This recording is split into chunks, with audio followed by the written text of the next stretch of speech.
नमस्कार, आपण पाहत आहे भांडा फोड न्यूज. एका दमात भ्रष्टाचारी कोमात. सोशल मीडिया, कर्जबाजारी, गुन्हेगारी, सट्टेबाजी, चोरी, मटका, जुगार, दारू, सावकारशाही, न्यायाच्या प्रतीक्षेत प्रशासन. भांडाफोड न्यूज. एका दमात भ्रष्टाचारी कोमात. भावाच्या सासरी जाऊन करायला नको ते केलं. लग्नाच्या आदल्या रात्रीच तरुणाला अटक. ज्या तरुणाचं गुरुवारी 6 मे रोजी लग्न होणार होतं त्याला पोलिसांनी लग्नाच्या आदल्या रात्री अटक केली. घरात लग्नाची तयारी आणि संगीत सुरू असताना पोलिसांनी बुधवारी 5 मे रोजी रात्री उशिरा नवरदेवाला त्याच्या घरातून अटक केली.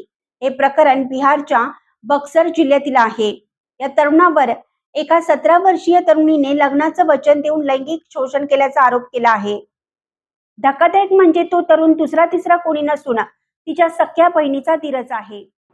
पीडितेने दिलेल्या माहितीनुसार आरोपी राजाराम पासवान हा तिच्या मोठ्या बहिणीचा धीर आहे. गेल्या 2 वर्षापासून तो जेव्हा भावाच्या सासरी जायचा तेव्हा लग्नाचं वचन देऊन तिच्याशी शारीरिक संबंध प्रस्थापित करायचा. याच काळात राजारामने पीडितेसोबत एका मंदिरात लग्नही केलं. या लग्नावेळचा फोटो आणि व्हिडिओ पीडितेकडे आहे. यानंतर जेव्हा पीडितेने धूमधडाक्यात लग्न करण्यासाठी विचारले तेव्हा राजारामने तिचा प्रस्ताव धुडकावून लावला. या काळात दोन्ही कुटुंबामधील चांगल्या संबंधामुळे पीडित महिला गप्प राहिली. मात्र जेव्हा तिला कळाले की त्या तरुणाचे लग्न दुसऱ्या मुलीशी ठरवून 7 मे रोजी लग्न होणार आहे तेव्हा तिने धाडस करून महिला पोलीस ठाण्यात जाऊन बुधवारी FIR दाखल केली. तक्रार मिळताच पोलिसांनी तातडीनं कारवाई करत त्याच रात्री आरोपीला त्याच्या घरातून अटक केली.